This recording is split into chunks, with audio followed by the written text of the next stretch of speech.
네, 안녕하세요. 조금 전에 소개받은 한국과학기술정보연구원에서 온 류정희입니다. 안타깝게도 못생긴 얼굴에 저는 오른쪽이 더 잘생겨 보이는데 카메라가 저기 있어서 절대 움직이지 말라고 하더라고요.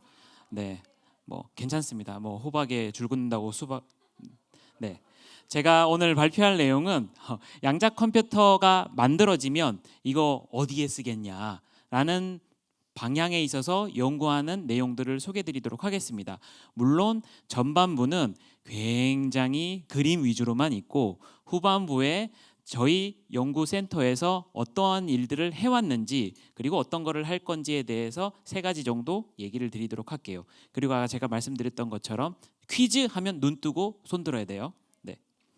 첫 번째로 얘기를 할 거는 정보와 물리학이라는 개념입니다. 물론 제가 양자 물리학 이론 연구를 했기도 했지만 그 전에 정보과학이랑 물리학이랑은 다르게 발전을 했었어요, 역사적으로. 그런데 1991년에 이 란다우의 할아버지께서 Information is physical이라고 정보하고 물리는 사실 동등한 개념으로 보고 함께 발전을 해야 된다라는 개념의 이야기를 했어요. 두 가지 얘기를 하셨는데 정보 처리는 물리 시스템을 통해 수행되고 물리학 법칙이 정보 처리의 근본적인 성능을 결정한다라고 주장을 했어요. 물론 이분은 굉장한 대가기 때문에 어렵게 얘기를 했어요. 근데 이 어려운 얘기를 지금 우리가 쉽게 이해를 해보자면 소리는 당연히 빛보다 느리죠.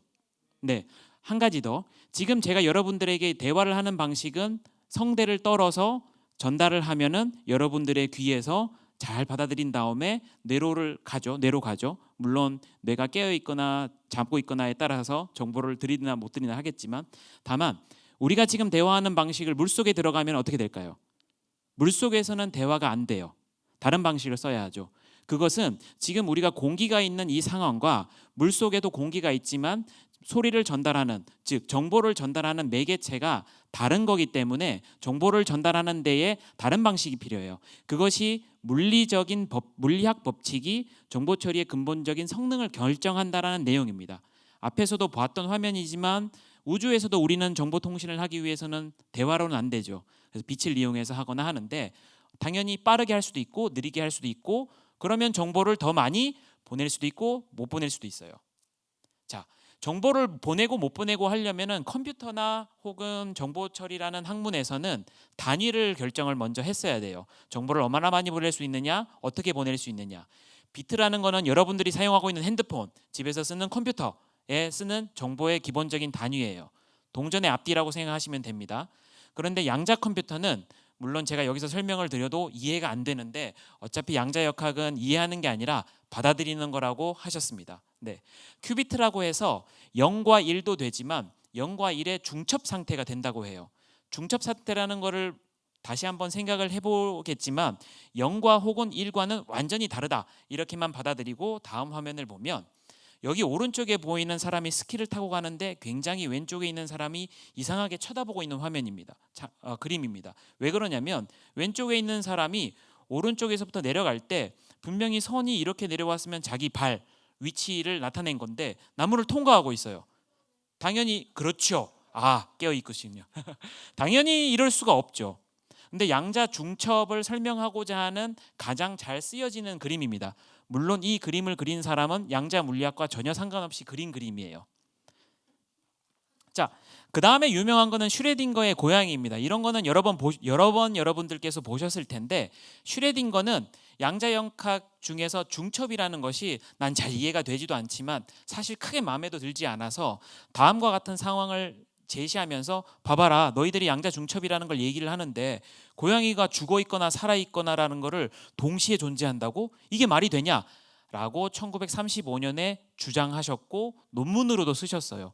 그러나 그분이 돌아가시고 난 다음에 2000년도가 되어서야 실제 광학 시스템을 이용해서 실제 고양이로 실험을 한 건 아니고 고양이와 같은 이런 슈레딩거의 캣 양자 상태를 실제로 만들고 그것을 관측했기 때문에 이분께서는 뭐 저승에서 좋아하실지 싫어하실지는 모르겠습니다. 네, 자 우리 동네에서도 볼 수 있어요. 자, 이 개가 지금 앉아 있는 걸까요? 서 있는 걸까요? 네, 그래서 이 개가 바로 우리 우리나라에서 볼 수 있는 나는 앉아 있으면서 동시에 서 있는 양자 중첩 상태의 개입니다.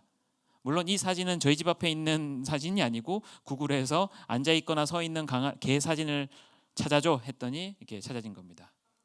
네. 자, 양자 컴퓨터가 여러 가지 방식으로 개발이 되어 왔어요. 앞에서 제가 정보를 처리하는 방식에 대해서 얘기를 했는데 정보 처리하는 방식을 사실 왜 얘기를 했냐면 양자 컴퓨터가 만들어지면 양자 컴퓨터에게 여러분들은 제일 먼저 무엇을 시킬 거예요? 바로 숙제를 시켜야죠. 숙제를 시키고 나는 놀고 양자 컴퓨터에게 일을 시키려면은 이해할 수 있는 방식으로 컴퓨터에게 일을 시켜야 되는데 그게 기존에 있는 컴퓨터하고 동작 방식이 다르기 때문에 정보를 처리하는 방식에 대해서 앞에서 설명을 드렸어요. 그러면 현재 양자 컴퓨터를 만드는 데가 없느냐? 아닙니다. 이 이후에 발표하실 표준연의 최가연 박사님께 그룹에서도 양자 컴퓨터를 직접 만들고 계시고 실제로 고영호 박사님이 소개해 주셨던 컴퓨팅 회사도 양자 컴퓨터를 만드는 회사예요. 초전도 방식, 이온 트랩, 중성원자, 광자 방식인데 이 리스트들이 현재 양자 컴퓨터를 만들고 파는 회사입니다. 여러분들이 사실 수 있어요. 돈이 많이 있으면. 지금 현재 양자 컴퓨터는 수백억 하기 때문에 아마 여러분들이 나중에 크게 잘 돼서 이런 컴퓨터의 가격을 낮출 수가 있습니다. 자, 여기서 퀴즈. 우리나라에 아직 퀴즈 질문도 안 했는데 손부터 들면은 의지가 넘치네요. 우리나라의 양자 컴퓨터가 어디에 있을까요? 자, 그 손 드신 분. 땡. 자, 한 분만 더. 어렵죠. 사실 이거는 퀴즈에 상품을 주는 문제가 아닙니다. 연세대학교 송도 캠퍼스에 가면은 IBM 양자 컴퓨터가 설치되어 있어요. 나중에 담임 선생님이나 과학 담당 선생님께 요청하셔서 송도 캠퍼스 견학 가고 싶습니다. 꼭 해보세요. 그러면 되게 멋있게 양자 컴퓨터가 전시되어 있어요. 자, 이제 퀴즈, 진짜 퀴즈가 나갑니다. 대전에도 양자 컴퓨터가 설치될 예정이에요. 이 회사 중에 하나예요. 어느 회사일까요? 어차피 그냥 찍으면 됩니다. 자, 제일 먼저 손든 사람. 땡. 회사 이름. 한 번 더 기회 줄게요. 초등대 어느 회사? 어느 회사? 모르겠어요. 사실 초등도 아니에요. 자, 한 번 더. 초전도 아니랬잖아. 자, 마지막 하고. 아닙니다. 좋습니다. 퀴즈를 아무도 못 맞췄지만 끝날 때까지 다시 한번 생각해보고 마지막에 한 번 더 제가 여쭤볼게요. 자, 양자 컴퓨터를 그럼 어디다 쓸까? 요게 이제 오늘 제 발표의 핵심입니다. 요거는 제가 조금 일찍 결혼하고 아이를 일찍 낳았으면 여러분과 같은 자녀가 있을 텐데 저 세대에서는 많이 하던 게임입니다. 대항해 시대라고 이런 도시들에서 무역을 하는 거를 하는 게임인데 이 양자 컴퓨터가 만들어지면 어디에 가장 많이 쓰인다고 사람들이 생각하냐면 길찾기 문제, 신약 개발, 촉매 개발, 주식 투자 모형, 기상 예보, 국방 기술 이런 데 쓴다고 합니다.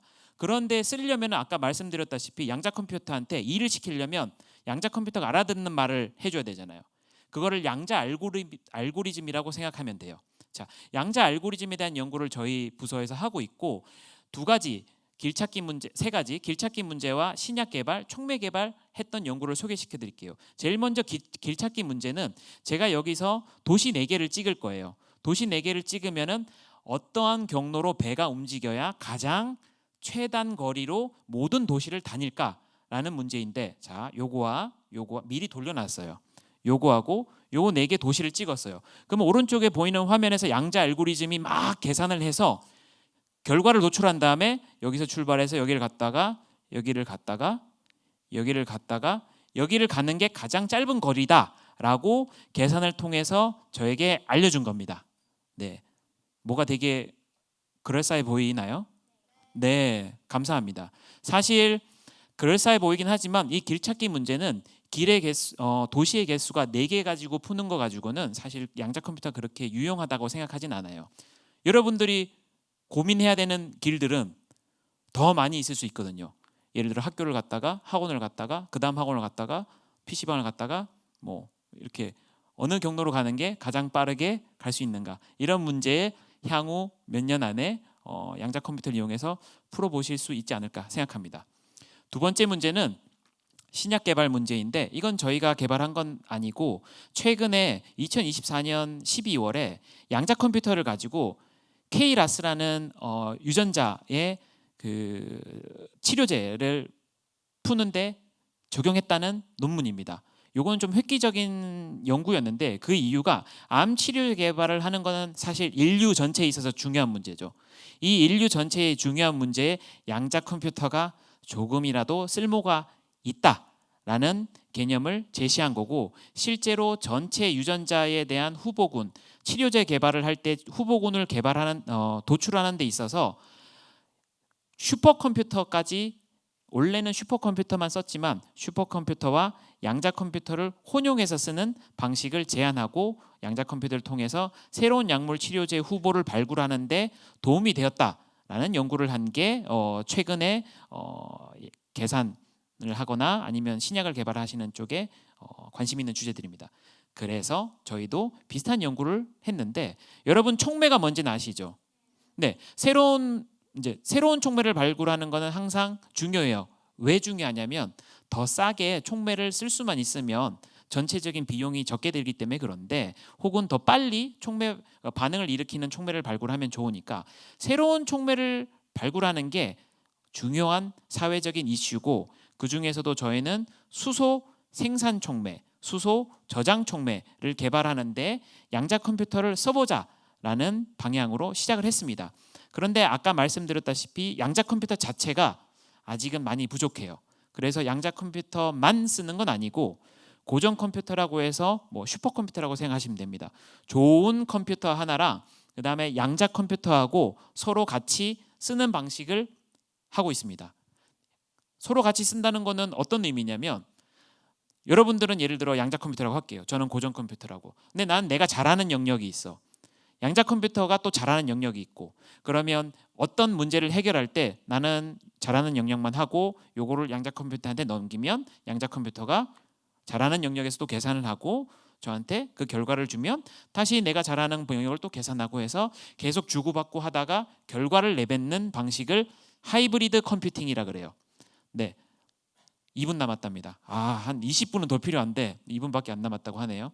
네, 그래서 지금 저희가 계산하는 방식을 만들기 위해서 컴퓨터 사이에 통신을 하기 위한 규칙도 만들어야 되고, 그리고 수소 촉매 생산 촉매, 저장 촉매를 만드는 데 있어서도 기존에 하던 방식을 양자 컴퓨터가 할 수 있는 방식으로 바꿨어야 되기 때문에 어떻게 바꾸는 게 좋은지, 왜냐하면 양자 컴퓨터를 바꿨다고 해서 항상 좋을 수 있느냐에 대해서는 항상 의문점이 있을 수 있기 때문에 좋은 걸 나와야 제가 여러분들한테 발표도 할 수 있고, 그래서 좋은 게 나왔습니다. 네, 여기 포인트가 보이는 거는 기존의 슈퍼컴퓨터만 가지고 계산을 이 그래프에 대해서 이해하실 필요는 없어요. 어차피 저도 잘 모르는 그래프고, 요 포인트 3개, 요 포인트 2개만 보면 됩니다.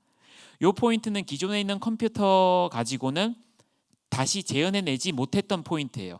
실험적으로 요 포인트를 얻었지만 컴퓨터 가지고 이거를 재현해낼 수 있으면 다른 데에도 적용을 해볼 수 있는데, 요 포인트를 재현하는 거는 항상 어려운 문제가 있었었는데, 지금 앞장에서 제가 말씀드렸던 고전 컴퓨터하고 양자 컴퓨터를 하이브리드로 쓰는 방식을 쓰면은 실험과 일치하는 요 포인트를 컴퓨터 계산만으로도 얻었어요. 근데 그냥 여러분들이 생각하기에 실험으로 다 하면 되는데 뭐하러 컴퓨터로 계산을 하느냐? 실험이 돈이 많이 듭니다. 예를 들어 여러분들은 무언가 예상을 하기 위해서 직접 실험을 해볼 수도 있겠지만, 손으로 이 정도가 되겠구나라고 예측을 할 수 있다면 여기에 들어가는 나의 에너지, 그리고 언제든지 저는 놀고 싶으니까 저의 여가 시간도 많이 확보할 수 있고, 그런 측면에서 여기가 아닌가 봐라는 실수도 줄일 수 있기 때문에 컴퓨터 가지고 미리 계산하는 것들이 상당히 중요한 분야입니다. 그래서 하이브리드 컴퓨팅을 이용하면 실험적으로 보고된 포인트를 정확하게 재현할 수 있었다라는 게 저희가 이번에 얻은 성과입니다. 네, 사실 제 발표는 여기까지고 한 10초 동안 제가 아까 혹시 컴퓨터 다시 한 번 더 도전해 볼 사람 있나요? 네, 저기 정답입니다. 네, 아이온큐를 저희가 샀어요. 네, 비싸게 샀어요. 네, 쿠폰은 저 학생께 드리도록 하겠습니다. 발표를 드려주셔서 감사합니다. 마지막으로 제가 채널이 없어서 구독은 안 해주셔도 되는데 뭐 좋아요는 눌러주세요. 네.